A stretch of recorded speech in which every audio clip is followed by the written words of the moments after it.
Dear students, இன்றைக்கி நம்ம என்ன பார்க்கலான்னா, blue print of the English question paper. Blue print of the English question paper அப்படின்னா, இந்த கொஸ்டின் பேப்பர் 90 மார்க்குக்கு. It is planned for 90 marks. For how many marks? 90 marks. 10 marks internal assessment, attendance, assignment, அதுக்காக 10 mark. மற்றபடி 90 mark இங்கே வெளியில் எழுதுகிற எக்ஸாமுக்காக 90 marks கொடுத்துருக்காங்க. இந்த 90 மார்க்ஸில் இட் கண்டெய்ன்ஸ் பார்ட் 1. மொத்தம் 4 சப்டிவிஷன் இருக்குது. Roman letter 4, Roman letter 1, Roman letter 2, 3 and 4. இதில் ரோமன் லெட்டர் 1 அதுங்கிறது one word, 20 into 1 20 marks, 20 into 1 20 marks. அதில் என்னென்ன வரும்னா, ஃபஸ்ட்டு 3 சினானிம்ஸ். சினானிம்ஸ்னால் மீனிங்ஸ் 3 மார்க்ஸ், ஆண்டனிம்ஸ் 3 மார்க்ஸ். ஆண்டனிம்ஸ்னால் ஆப்போசிட்ஸ், அது 3 மார்க்ஸ். இப்போ ஃபஸ்ட் லெசன் அப்சர்ட். அப்சர்டுனா இல்லாஜிக்கல், மீனிங்லெஸ், அர்த்தமில்லாத, அது மாதிரி ஒரு 3 சினானிம்ஸ் வரும். Followed by 3 opposites R antonyms.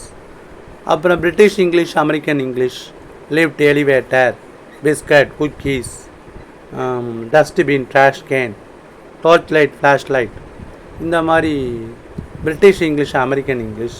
சிலபிஃபிகேஷன்னா syllables பிரிக்கிறது. பென்டா சிலபிக் வேர்டு, பென்டானா 5, டெட்ரானா 4, இது மாதிரி வரும் சிலபிஃபிகேஷன். சென்டென்ஸ் பேட்டர்ன் கூட வரும்.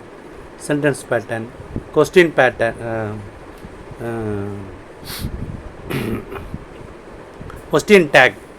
கொஸ்டின் டேக் வரும். ஃப்ரேசல் வெர்ப், ப்ரிப்போசிஷன், இதெல்லாம் சேர்ந்து 20 into 1 20 mark. And then we have Roman letter 2. Roman letter 2ல 2 section இருக்குது. We have A section, section A and section B. Section A 8 mark. அதில் 4 question கேட்டிருப்பாங்க. ஒவ்வொரு கொஸ்டின்லேயும் 2 பிரிவு இருக்கும், A and Bன்னு. அதுக்கு ஒன்றுக்கும் 1 மார்க்கு. மொத்தமாக 4 2 8 மார்க். இந்த செக்ஷன் A கம்ப்ளீட் ஃப்ரம் போயத்தில் இருந்தால் வரும். What is the alliteration, what is the figure of speech used அப்படின்னு வரும்.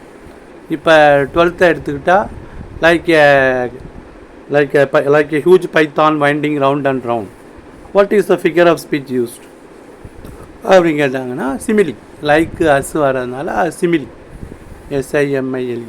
சிமிலினா ஓமை. 11th ice black gold ice அப்படின்னா அது மெட்டஃபர், அது ஃபிகர் ஆஃப் ஸ்பீச். அது மாதிரி 4 கொஸ்டின் கொடுப்பாங்க. ஏபின்னு 2 பிரிவுகள் இருக்கும். 4 into 2 8. அதுக்கப்புறம் 27லேருந்து 30 வரை கிராமர். கிராமர்னு சொன்னால் இது ஃபண்டமெண்டலாக அவங்களுக்கெல்லாம் கஷ்டம். ஏன்னா 6 to 10ஆம் வகுப்புகளில் grammar not given importance only given to getting the pass mark. எப்படியாவது ஒரு 28 வாங்கணும், 35 கொண்டு வரணும் பார்க்குறாங்களே ஒழிய கிராமர் சரியாகவே மாணவர்கள் இன்ட்ரெஸ்ட் எடுத்துக்கிறது இல்லை. அப்போ அதில் என்னென்ன வரும், 27 to 30 என்னென்ன கிராமர் வரும்னா, ஆக்டிவ் வாய்ஸ், பேசிவ் வாய்ஸ், செய்வினை செய்யப்பாட்டு வினையாக மாற்றுக. அதாவது ராமன் பந்தை உதைத்தான்னா பந்து ராமனால் உதைக்கப்பட்டது. Rama kicked the ball was kicked by Rama, அது active voice to passive voice. செய்வினையை செய்யப்பாட்டு வினையாக மாற்றுக. அது கரெக்டாக இருந்தீங்கன்னா அதுக்கு 2 மார்க். அதுக்கப்புறமா டைரக்ட் இன்டைரக்ட் ஸ்பீச், நேர்கூற்றை அயற்கூற்றாக மாற்றுக. ஒருத்தர் என்ன சொல்கிறாங்களோ அது அப்படியே சொன்னோம்னா டைரக்ட் ஸ்பீச், அதோடைய அர்த்தத்தை சொன்னோம்னா இன்டைரக்ட் ஸ்பீச். சார் சொல்கிறாரு, போய் அந்த பையனை அழைச்சிட்டு வா அப்படின்னு. அதை ஒரு பையன் சொல்கிறான், சார் அந்த பையனை அழைச்சிட்டு வர சொன்னார் அப்படின்னு சொன்னால் அது இன்டைரக்ட் ஸ்பீச், நேர்கூற்று அயற்கூற்று. அதுக்கு சில ரூல்ஸ் எல்லாம் இருக்குது. நவ தென்னு மாற்றணும், டுடே தட்டேன்னு மாற்றணும், டுமாரோவை following day, எஸ்டர்டேயை the previous day, இந்த மாதிரிலாம் மாற்றணும். ப்ரோனவுன் சேஞ்ச் இருக்குது, அட்வர்ப் சேஞ்ச் இருக்குது. இந்த மாதிரி சில rules we have to follow. அதை நம்ம ப்ராக்டிஸ் பண்ணால் தான் அது வரும்.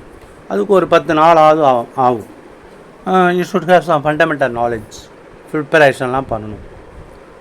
இப்போ அதெல்லாம் எல்லாமே 11th 12th வந்தோன்னா அது கஷ்டம்தான். அடுத்தது டைரக்ட் இன்டைரக்ட். அடுத்தது begin with had should were, இது கொஞ்சம் ஈஸி. இஃப் இப்போ ஒரு சென்டென்ஸ் வந்து ஒரு வார்த்தையில் ஆரம்பிச்சிருக்கும். நம்ம அந்த வார்த்தையை எடுத்துகிட்டு பிகின் வித் இஃப்னா இஃப்பை வச்சு ஆரம்பிக்கணும். பிகின்னா ஆரம்பிக்கிறது. Begin with if, had, were, should அப்படின்னா எந்த வார்த்தையை அவங்க சொல்கிறாங்களோ அதை வச்சு நம்ம ஆரம்பிக்கணும். That you can easily get 2 marks. இதில் வந்து ஈஸியாக 2 மார்க் வாங்கலாம். மற்றபடி எல்லாமே கஷ்டம்தான். ஆக்டிவ் வாய்ஸ், பேசிவ் வாய்ஸும் சரி, சிம்பிள் காம்ப்ளெக்ஸ் காம்பவுண்டும் சரி, டைரக்ட் இன்டைரக்டும் சரி, எல்லாம் கஷ்டம்தான். இதை begin with had, were, should, if இது வந்து ஈஸி. அது வந்து இஃப் கிளாஸ்ன்னு சொல்லுவாங்க. Class means sentence. கிளாஸ் அப்படிங்கிறது வகுப்பு, ஏ கிளாஸ், பி கிளாஸ்.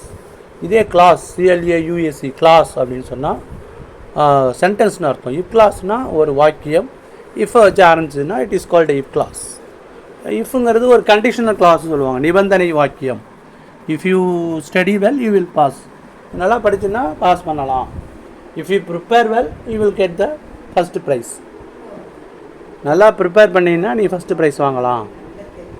இந்த மாதிரி இருக்கும். If you prepare well you will, if you run fast you will catch the bus. இந்த மாதிரி இது வந்து 3 டைப் இருக்குது.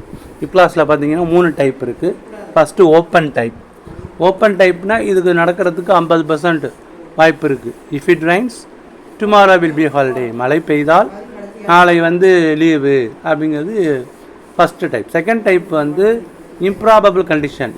If I were a bird I would fly. இந்த பக்கம் வேர் வந்தால் அந்த பக்கம் வுட்டு வரும். மூணாவது வந்து டைம் ஓவர். நீ வந்து சரியான நேரத்துக்கு வந்திருந்தா இந்நேரத்துக்கு டாக்டர் பார்த்துருக்கலாம் அப்படின்னா if you had come in time you would have consulted the doctor. இங்கே வந்து ஹேடு வரும், அங்கே வுட்டுகேவ் வரும். வுட்டுகேவ் அல்லது குட்டுகேவ் வரும். இது வந்து third type. So totally if கிளாஸில் 3 டைப் இருக்குது. First type open type, second type improbable condition. If I were a bird I would fly, if I were the prime minister, இங்கே வேர் வந்து அங்கே வுட்டு வரும். இது வந்து தேர்ட் டைப். 3 டைப் இருக்குது, இதில் வரும். அப்புறம் சிம்பிள் காம்ப்ளெக்ஸ் காம்பவுண்டுன்னு இருக்குது. எளிய வாக்கியம், சிக்கல் வாக்கியம், கூட்டு வாக்கியம். இப்போ ஆன் அக்கௌண்ட் ஆஃப் வந்தால் அஸ் வரும். On account of, due to, owing to, இதெல்லாம் வந்தால் அஸ், சின்ஸ், பிகாஸ் இப்படி வரும். இன்ஸ்பைட் ஆஃப், டிஸ்பைட்னா இருந்த போதிலும், அது வந்தால் தோ, பட், ஆல் தோ, காம்பவுண்டில் பட்டு வரும். டு வந்தால் ஸோ தட், நாட் வரும். இந்த மாதிரி ஒரு 4 மாடல் இருக்குது. சிம்பிள் காம்ப்ளெக்ஸ் காம்பவுண்டில் வந்து 4 மாடல் இருக்குது. So 30 over. And then question number 31, 32, 33, 31, 32, 33 வந்து ERC, explain with reference to the context சொல்லுவாங்க. தமிழில் வந்து இடம் சுட்டி பொருள் விளக்குன்னு சொல்கிறது. இது ஆல்வேஸ் ஃப்ரம் த போயம். இப்போ 11th எடுத்துட்டா போயம் வந்து once upon a time written by Gabriel Okara. அது எப்படி எழுதணும்னா, தீஸ் லைன்ஸ் ஆர், நீங்கள் முதல்ல அந்த 6 போயத்தில் இது எந்த போயத்துலேருந்து கேட்டிருக்காங்கன்னு கண்டுபிடிக்கணும். கண்டுபிடிச்சி என்ன எழுதணும்னா, these lines are taken from the poem once upon a time written by Gabriel Okara. அல்லது 11th 2வது போயம்னா ஸ்போர்ட்ஸை பற்றி வரும். ஸ்போர்ட்ஸில் ஒருத்தர் அடிச்சுக்கிறாங்க, வயலண்ட்டாக விளையாடுறாங்க. அதனால் அந்த போயம் என்ன சொல்லுதுன்னா, I want to be a spectator, I am a born spectator அப்படின்னு சொல்கிறாங்க. Written by Ogden Nash. Confessions of a born spectator written by Ogden Nash. 3வது போயம் வந்து வில்லியம் வேர்ஸ்வர்த்துடைய போயம். அப்புறம் மெக்காவிட்டி த மிஸ்டரி கேட். அந்த 5வது போயம் வந்து குலோத்துங்கன், அவருடைய Everest is not the only peak. அப்புறம் ஹாலோ க்ரௌன். 12th பார்த்தீங்கன்னா கேசுரை நாட்ரி. இந்த மாதிரி இருக்குது. அப்புறம் 30 ஆகிட்டா. அப்புறம் 33, 34, 35, 36 வந்து ப்ரோஸ்லேருந்து 3 மார்க் கொஸ்டின். 12th எடுத்துட்டா, who did the narrator meet at the outskirts of Verona, what are the various jobs done by Nicola and Jacopo, what was Lucia suffering from. இந்த மாதிரி ஏதாவது ஒரு 3 கேள்வி கேட்பாங்க. 2 கேள்வி எழுதணும். 36, 37 to 40 வந்து இந்த graphics, pie chart, proverb completion, prevention is better than cure, இந்த மாதிரி வரணும். 41 to 47 வந்து எல்லாம் 5 mark question. 41 prose paragraph, 42 poem paragraph, 43 supplementary paragraph, 44 summary writing, rough copy, fair copy எழுதணும்.